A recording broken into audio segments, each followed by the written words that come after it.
बड़े बड़े महात्मा, योगी, सन्यासी इत्यादि भजन करते हैं, तपस्या करते हैं। वह बैकुंठ अगर आपके ऊपर गुरुदेव भगवान अगर एक क्षण के लिए प्रसन्न हो जाए तो वह बैकुंठ भी आपका अति सुलभ हो जाएगा। ये गुरुदेव भगवान की महिमा है। आगे श्री सूत जी महाराज कहते हैं, काल ब्याल मुखग्रास त्रास निर्णास हे तवे श्रीमद्भागवतम शास्त्रम कलोकीरेण भासितम। भागवत में प्रथम खंड महात्म प्रथम अध्याय में लिखा गया, मैंने निवेदन किया था, काल ब्याल मुखग्रास त्रास निर्णास हे तवे श्रीमद् भागवतम शास्त्रम कलोकीरेण भासितम। अर्थात काल रूपी जो अजगर है, ध्यान देना मेरे मैया, काल रूपी जो अजगर है अपना मुंह खोल के बैठा है, उस मुख में हम सभी लोग बैठे हैं। जिस दिन काल रूपी अजगर अपना मुंह बंद कर देगा उसी दिन क्या होगा? राम नाम सत्य है, उसी दिन हमारी मृत्यु हो जाएगी। हम सभी के ऊपर काल का चक्कर चल रहा है और हम भगवान का भजन कभी नहीं करते। ये उमर रूपी जो पंछी है ये उड़ता ही जा रहा है और इतना उड़ता जा रहा है जो हमें पता ही नहीं है कि सारी उम्र निकल गई, भगवान का भजन ही नहीं किया। इसलिए किसी ने भाव, बहुत सुंदर भाव है, किसी ने गाया है, उमर का पंछी उड़ता जाता, उमर का पंछी उड़ता जाता, क्यों प्राणी हरि नाम न गाता। उमर का पंछी उड़ता जाता,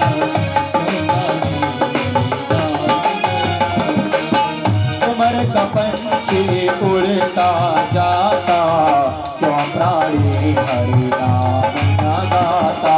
उमर का पंछी उड़ता जाता, क्यों प्राणी हरि नाम न। अरे भैया, ये जो ऊपर निकल रही है फिर वापस लौट करके नहीं आने वाली है। और ये जो जीवन मिला है भगवान का भजन करने के लिए मिला है, और किसी को भी यह पता नहीं है कि हमारे साथ कल कौन सी घटना होने वाली है।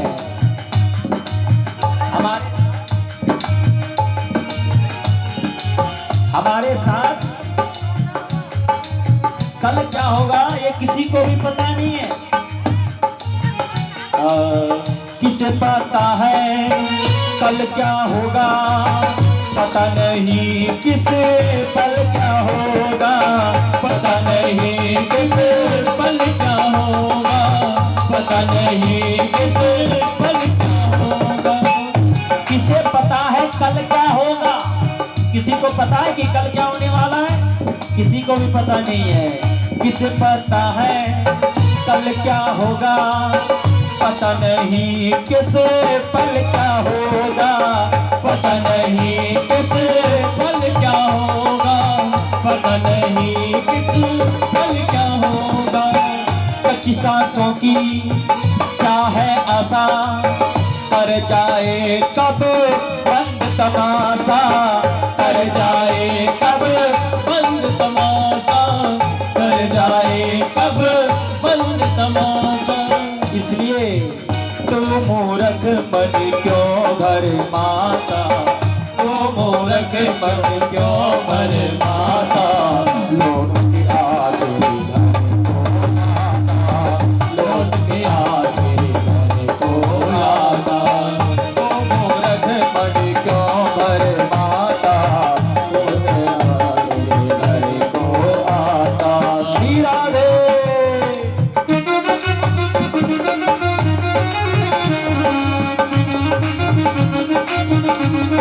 Thank you.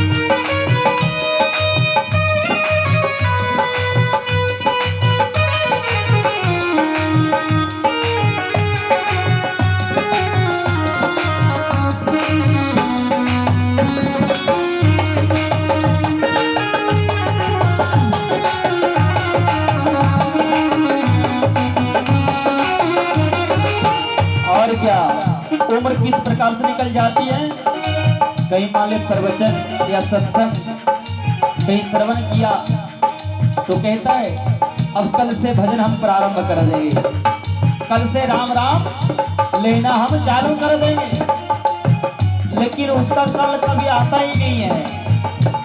अरे भैया, कल करे सो आज कर, आज करे सो अब, पल में प्रलय होएगा, बहुरी करोगे कब, बहुरी करोगे कब, बहुरी करोगे कब। अच्छा, जो कल से चालू करने वाला है, राम राम जपने वाला है, वो अब से चालू कर दो। नहीं कल के अगर ऊपर छोड़ोगे ना तो कल फिर कभी आएगा ही नहीं। कहा है, भाव है, आज कहे कल नाम रटूंगा, कल आए फिर कल जप लूंगा, कल आए फिर कल जप लूंगा, कल आए फिर कल जप लूंगा। आज कहे कल नाम रटूंगा, आज कहे कल नाम रटूंगा, कल आए फिर कल जप लूंगा, कल आए फिर कल जप लूंगा, कल आए फिर कल जप लूंगा। कोई कहता है कल से भगवान का नाम लेना चालू कर देंगे, लेकिन जब कल आता है, लेकिन जब कल आ जाता है तो कहता अब कल जब लेंगे। इसी तरह कल कल करते करते सारी उम्र निकल जाती है, भगवान का नाम नहीं ले पाता है। आज कहे कल नाम रटूंगा, कल आए फिर कल जप लूंगा, कल आए फिर कल जप लूंगा, कल आए फिर कल जप लूंगा। बीता कल कभी लौट न आता, लौट के आखिरी घर को आता, लौट के आखिरी घर को आता, लौट के आखिरी घर को आता। भैया, बीता कल कभी लौट के नहीं आता है। जो आज का जो शाम निकल गई और रात्रि जो आने वाली है, ये फिर आएगा लौट करके? नहीं आएगा। इसलिए जो समय निकल रहा है इसको व्यर्थ में नहीं गवाइए, भगवान का नाम संकीर्तन कीजिए। बीता कल कभी लौट न आता, लौट के आखिरी घर को आता, लौट के आखिरी घर को आता, लौट के आखिरी घर को आता। और क्या, काल का चक्र चलता जाता, काल का चक्र चलता जाता, तो मूर्ख मन क्यों हरिमाता, क्यों मूर्ख मन हरिमाता। उम्र का पंछी उड़ता जाता, उम्र का पंछी उड़ता जाता, क्यों प्राणी हरि नाम जगाता, क्यों प्राणी हरि नाम जगाता, क्यों प्राणी हरि नाम जगाता। उम्र का पंछी उड़ता जाता, क्यों प्राणी हरि नाम जगाता, क्यों प्राणी हरि नाम जगाता, क्यों प्राणी हरि नाम जगाता, क्यों प्राणी हरि नाम जगाता। बोल वृंदावन बिहारी लाल की जय, बोल शंकर भगवान की जय। आइए मेरे प्यारे सुजनों,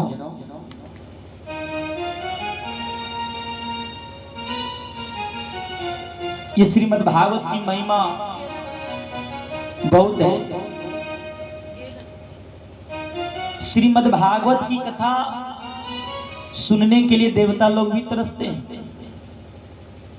जब राजा परीक्षित को तक्षक नाग डसने का जब श्राप मिला था, सुखदेव भगवान श्रीमद् भागवत की कथा सुनाने के लिए जब नैमिषारण्य क्षेत्र जब पहुंचे तो देवता लोग अमृत का कलश लेकर के आए और सुखदेव भगवान से कहे कि हे सुखदेव भगवान, ये जो श्रीमद् भागवत की कथा है सो आप चल करके स्वर्ग में सुना दीजिए, और राजा परीक्षित को इसके बदले में मैं अपना अमृत का कलश दे देता हूं, ताकि ये अमृत पी करके अमर हो जाए, मरे ही ना। लेकिन इस अमृत के बदले में श्रीमद् भागवत की कथा हमारे स्वर्ग में चल करके सुना दीजिए। लेकिन मेरे प्यारे सज्जनों, आप लोगों को श्रीमद् भागवत की कथा सुनने का अगर मौका मिलता है तो सुनते नहीं है। ये श्रीमद् भागवत की कथा सुनने के लिए देवता लोग तरसते हैं, और आप लोगों को सुनने का अगर मौका मिला है तो ध्यान पूर्वक से सुनते नहीं है। देवता लोग क्या कह रहे हैं सुखदेव भगवान से कि हे सुखदेव भगवान, जो ये श्रीमद् भागवत की कथा जो आप राजा परीक्षित को सुना रहे हैं वो चल करके हमारे स्वर्ग में सुना दीजिए, हम लोग सभी लोग बैठ करके सुनेंगे। लेकिन इस श्रीमद् भागवत के कथा के बदले में हम अमृत राजा परीक्षित को पान करवा देते हैं, ये अमर हो जाएंगे, मरेंगे ही नहीं। सुखदेव भगवान ने कहे क्व स्वधा क्व लथा लोके क्व काच मणिर्महान् ब्रह्मरातो विचारेवं तदा देवान् जहासा। सुखदेव भगवान मन में विचार किए कि कहाँ कांच की मणि और कहाँ ओरिजिनल मणि। ओरिजिनल मणि का बराबरी डुप्लीकेट मणि कर सकती है क्या? डुप्लीकेट तो डुप्लीकेट होता है, ओरिजिनल ओरिजिनल होता है। सुखदेव भगवान ने कहा कहाँ ओरिजिनल मेरा ये कांच की मणि श्रीमद् भागवत ओरिजिनल मणि, और कहा ये अमृत कांच की मणि, ये श्रीमद् भागवत मेरी ओरिजिनल मणि है, और ये जो अमृत है ये कांच की मणि डुप्लीकेट, ये श्रीमद् भागवत का बराबरी कहाँ है इसका? सुखदेव भगवान ने आप भक्तान स्थान से विज्ञाय न दौस कथामृतम श्रीमद् भागवतम सुराणाम अपि दुर्लभम। देवताओं को अभक्त जान करके वापस कर दिए, और देवता लोग ब्रह्मा जी के पास गए, ब्रह्मा जी से शिकायत किए कि हे ब्रह्मदेव, मैं धराधाम पृथ्वी पे गया था, सुखदेव भगवान ने राजा परीक्षित को श्रीमद् भागवत की कथा श्रवण कराने जा रहे हैं, मैंने सोचा कि अमृत कलश लेकर के जाता हूँ, अमृत राजा परीक्षित को पिला दूंगा, वो अमर हो जाएगा, वो मरेगा ही नहीं। उसके बदले में हम श्रीमद् भागवत की कथा सुनने के लिए स्वर्ग में कहा कि चल करके सुना दीजिए, तो सुखदेव भगवान ने इस अमृत को ठुकरा दिए। तो मैं जानना चाहता हूँ कि ये श्रीमद् भागवत है क्या, कितनी शक्ति है इसमें, कितना पावर है? ब्रह्मा जी ने कहा जानना चाहते हो? बोले हाँ। ब्रह्मा जी ने एक तराजू लिए, एक पल्ले पर श्रीमद् भागवत रखा और दूसरे पल्ले पे अमृत, पूरे संसार की चीज एक पल्ले पर रख दिए, पूरे संसार, और एक तरफ श्रीमद् भागवत रख दिए। श्रीमद् भागवत जिस पे था वो पल्ला भारी पड़ गया, और सारे संसार की वस्तुएं जितने भी इत्यादि सभी कुछ स्वर्ग की संपत्ति, सारी संपत्ति रख दिए गए थे, सबसे हल्का पड़ गए। श्रीमद् भागवत का टक्कर के सामने कोई ब्रह्मांड में इसका टक्कर नहीं दे सकता है। यह है श्रीमद् भागवत की कथा। लघु नन्यानि जातानि गौरवेण इदं महत् तदा ऋषि गणाः सर्वे विस्मयं परमं। यही सब विस्मय में पड़ गए सारे देवी देवता कि बताओ श्रीमद् भागवत की इतनी शक्ति है, इतनी पावर है, जो इसके सामने पूरे संसार स्वर्ग की भी संपत्ति फीकी पड़ गई। यह है श्रीमद् भागवत। ये श्रीमद् भागवत का महिमा है, ये महत्व है। बोल श्रीमद् भागवत महापुराण की जय।